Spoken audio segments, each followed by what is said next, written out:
Guys, guess what? I made Isabella Madrigals' dress from the movie Encanto. But before I was able to put on that dress, I had to gather all of my notions, flowers, and pretty ribbons. And here's a video of that pretty purple dress before I altered it, and a little sneak peek of all those ribbons, flowers, and pretty beads that I put on the dress. But before I was able to have that pretty purple dress, I had to dye it. When I first bought this wedding dress, I kind of thought it was like super outdated, kind of ugly. I figured I might cover it in fake blood and wear it for Halloween or something. But then I put it on, and it was pretty much the most perfect fitting dress I had ever worn in my life. I really didn't want to dye this dress, but I've wanted to make this dress for a while, and I know you guys want to see it, so here we go. And here is the dress that I'll be turning into Isabella's purpley flowery dress. In order to dye the dress, I needed a lot of hot water. So a lot of hot water is what I got. I have my water boiling, so I'm gonna have to be really, really quick. I left my mom babysitting the water though, so hopefully she'll just turn it off before it spills over. But I need to trim these sleeves and the neck out because I don't want to dye them purple. I might use them for a different project. The collar and sleeves have been cut off, and we're definitely getting more of an Isabella look. Or maybe even like Cinderella's pink dress from the live action movie.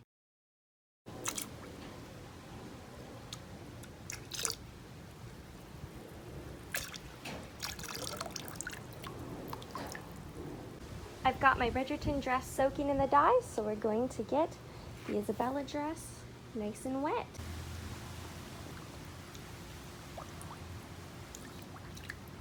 And here goes the Isabella dress. Bridgerton dress is over there. I'm going to rinse it out in a second.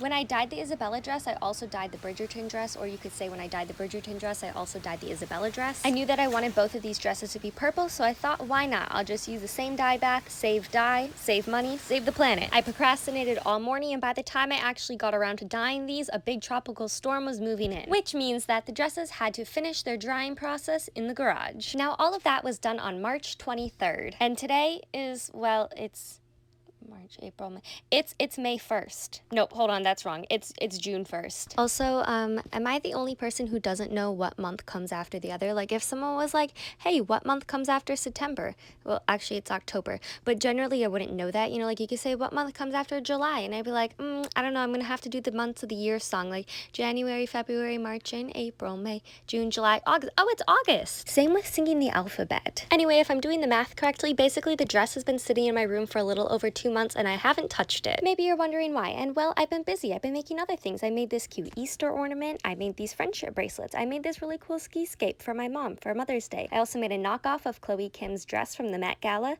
Very cute and knockoff-ish. I made these super cool ice cream high heel shoes. I saw a peacock. I made some cute overalls, and I also made this really awesome Sesame Street outfit. I don't remember if I actually ever put this dress on once I had dyed it purple. I'm thinking I must have, but I don't have any video of it, so I'm taking a video now. Yeah, so I definitely did not try this on because I put it on and the zipper tab, that part right there, came all the way off because there was nothing stopping it because I had cut off the top of the zipper when I had cut out the lace around the neck. So I just sewed these little tabs and a hook and eye. Okay, can you see it better? Let's see here. There.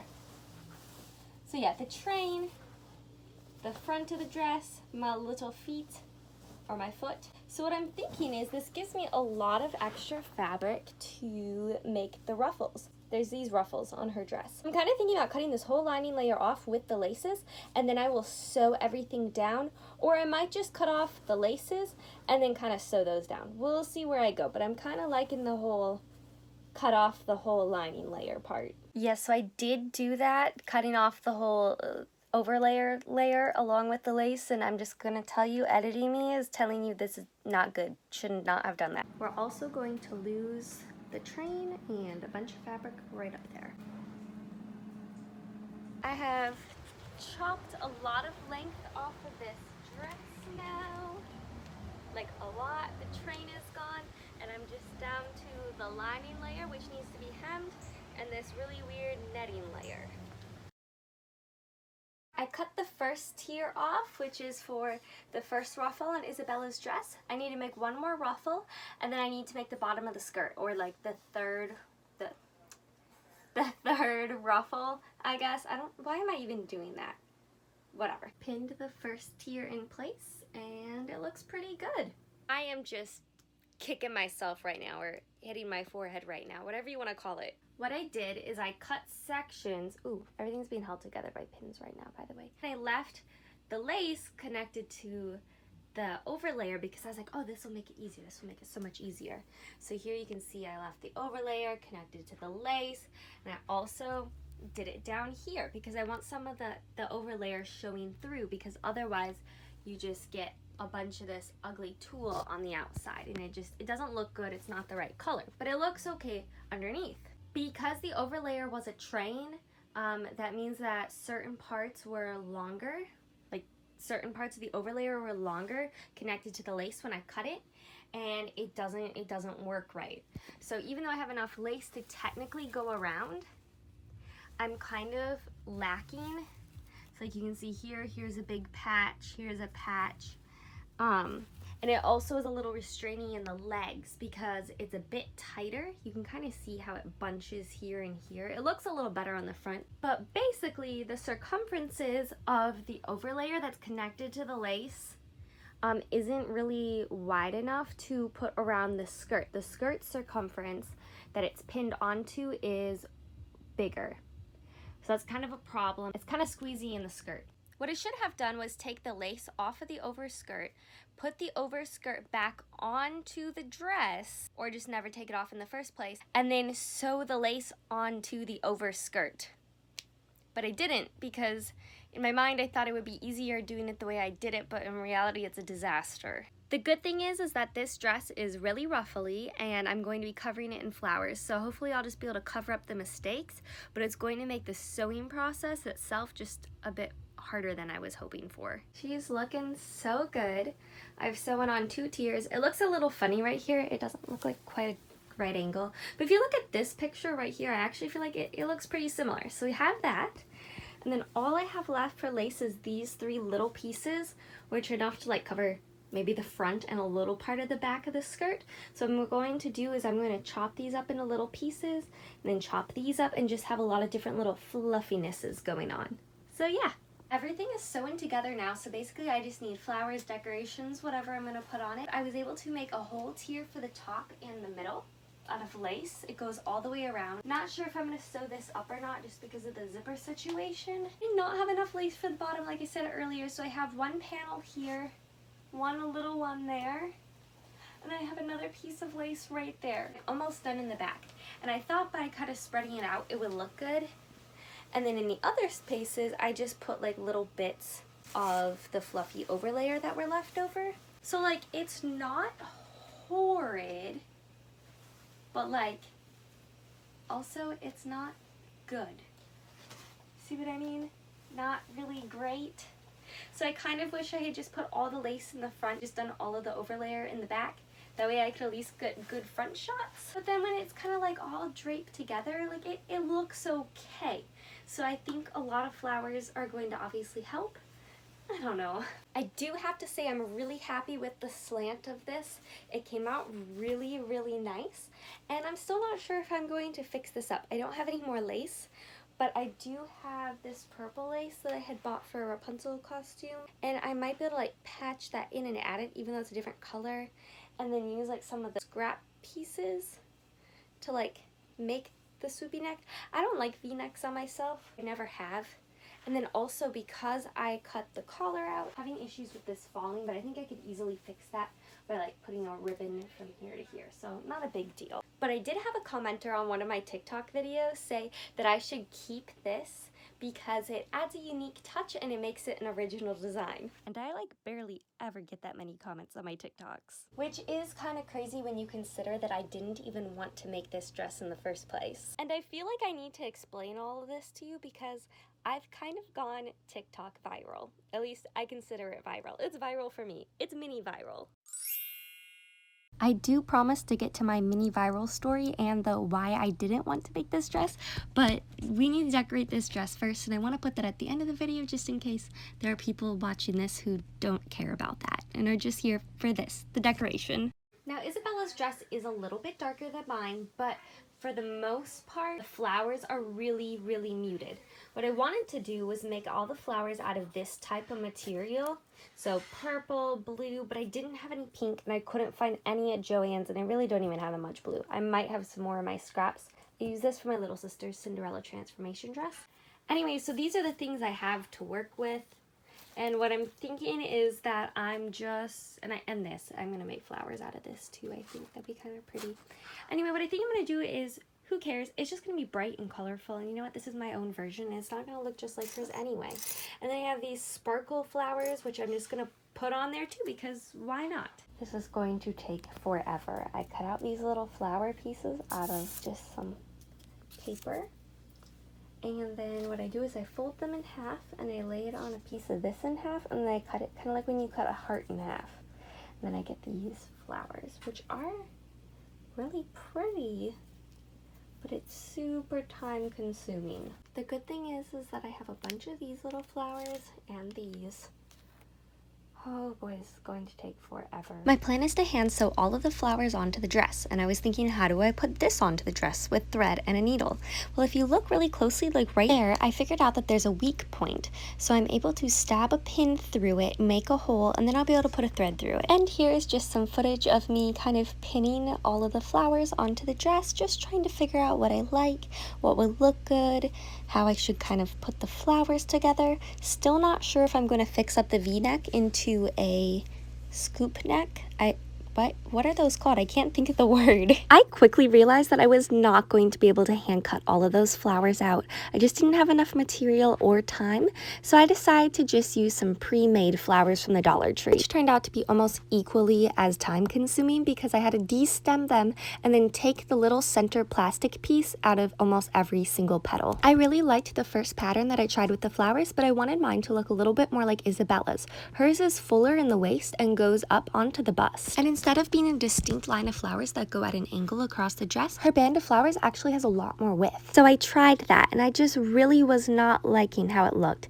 It just looked like I had thrown a bunch of flowers on there with no rhyme or reason, and I kind of felt like I was losing that distinct line. So I tried for the third or fourth time, I guess. I took all of the blue flowers and all of those really bright hot pink flowers, and I made a distinct line with those, and then I figured that would give a visual distinct line, and I could fill in all the other areas with the lighter and smaller flowers. You can see I'm making that distinct line on the bottom of the dress too. And you know how I quickly realized I wasn't going to be able to hand cut all of the flowers out? I also quickly realized that I wouldn't be able to, well, unless I wanted to do this for a million years, I wouldn't be able to hand sew them either. Anyway, I ended up hot gluing all of the flowers on, and then I individually hot glued a bead into the center of every flower because I'm a crazy nutcase. But enough of all that, let's just get on to the grand reveal.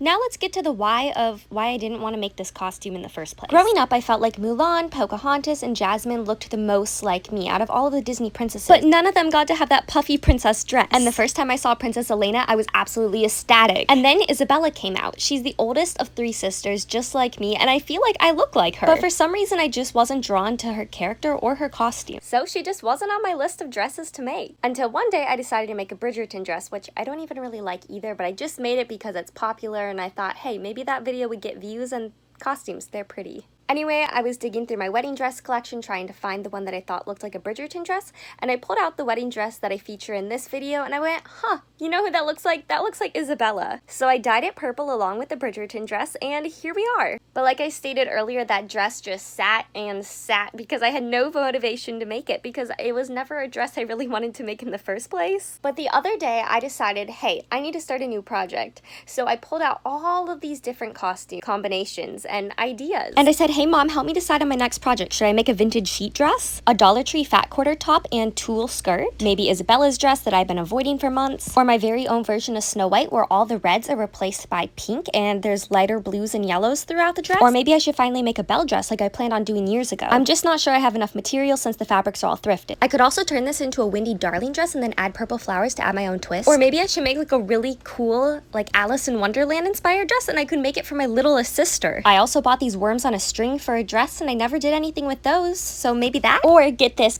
I'll make another Tinkerbell dress, my third one, but this one will be more woodsy inspired. Or I can make a rubber ducky You're the One inspired tulle dress along with more accessories to go with my Sesame Street jumper. And you know what my dear mother said to me? I'm tired of seeing that plain purple dress hanging up in your room. You haven't done anything with it and I just want to see what it looks like when it's finally done. But I still wasn't sold on the idea. So I went ahead and I posted a couple little teaser trailers onto my TikTok of the Isabella dress, just to see if it's something people would even be interested in. And at this point, I'm kind of just desperate for a little bit of engagement over on my TikTok, so I thought worst case scenario, I'll just never make the dress and people will leave comments saying, hey, whatever happened to the Isabella dress? And hey, maybe those comments would help drive a little traffic to my page, which I know is kind of like manipulative or something, so like I do kind of feel like a bad person.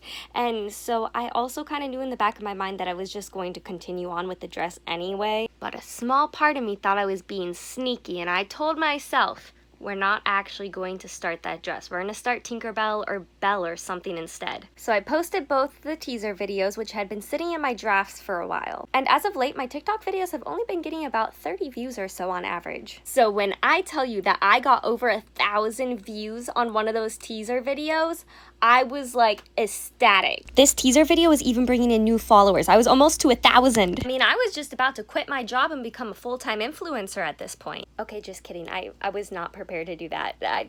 Don't do that. That's not smart. But it did make me think, okay, maybe this is something people would actually be interested in. I'm just going ahead and I'm going to make part 1 of the video, and I could still turn back and start one of my other projects if I really don't want to do it. And guess what? It did pretty well. It got a few hundred views. So I posted part 2 and that also got a few hundred views. And at this point, I was over the 1,000 follower mark and I had gotten a lot of new followers. 5 hours later, I had over another 100 more followers and the video had gotten to 31K. Not only that, but my pinned comments were getting attention too. People were actually coming onto my page to watch my videos. These screenshots are only 3 hours apart. And then I hit the 2,000 follower mark. My YouTube got to 500 subscribers. And even Instagram got 3 new followers for the first time in months. And I was getting tons and tons and tons and tons and tons of comments. Most everyone was so lovely. My video even got one of the top places for this sound. And this person even made a fan post about me, and I'm not so sure how comfy I feel with that idea, but it happened. And then all of a sudden, I wasn't so little viral anymore. That's right, I got over 1 million views! And I am over the moon excited. Last time I checked, it was at 1.7 million views. And there were like over